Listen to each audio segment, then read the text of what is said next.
Comment bien remplir la clause loyer? En location vide meublée, 3 cas peuvent se présenter selon la localisation du logement. Premier cas, qui est aussi le plus simple, c'est lorsque le logement se situe en dehors d'une zone tendue.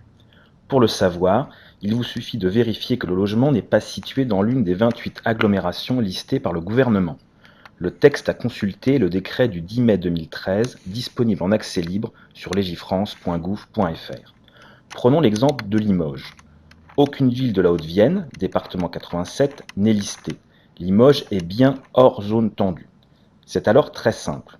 Vous inscrivez le loyer hors charge dans le petit A, puis vous vous rendez directement dans le petit C, où vous apportez des informations quant au loyer du précédent locataire. Ensuite, vous passez à la rubrique 2 sur l'indexation. Deuxième cas, la commune est située en zone tendue, comme l'est par exemple la ville de Suresnes dans les Hauts-de-Seine, département 92.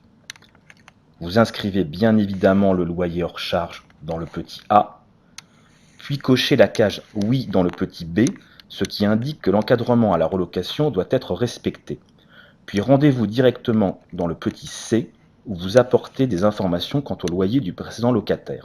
Ensuite, vous passez à la rubrique 2 sur l'indexation. Troisième cas, le logement est situé à Paris intramuros. L'ensemble de la clause loyer doit alors être rempli.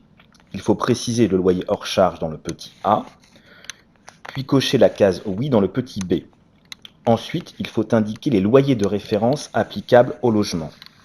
Ces données sont aisément accessibles sur le site officiel mis en place par la préfecture refer.idf.com.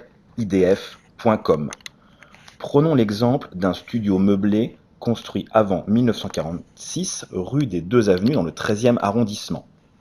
Le loyer de référence majoré est dans ce cas de 39,10 € par mètre carré par mois.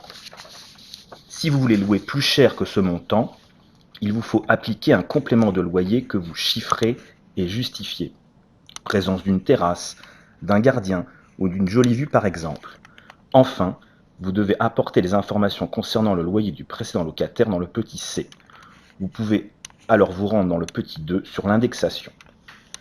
La clause d'indexation est à remplir dans tous les cas. Elle n'a pas évolué et ne présente donc aucune difficulté.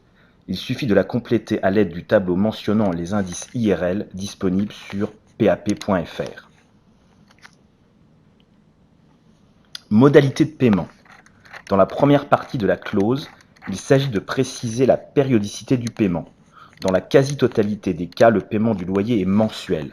Si cela est aussi votre choix, cochez la première case. Dans la seconde partie de la clause, vous devez d'une part indiquer le montant total payé chaque mois par le locataire. Il faut donc additionner le loyer et les charges, puis décomposer ce montant, le loyer puis les charges. À noter, les troisième et quatrième points ne concernent que de très rares propriétaires. La plupart du temps, il ne faut donc pas s'en soucier.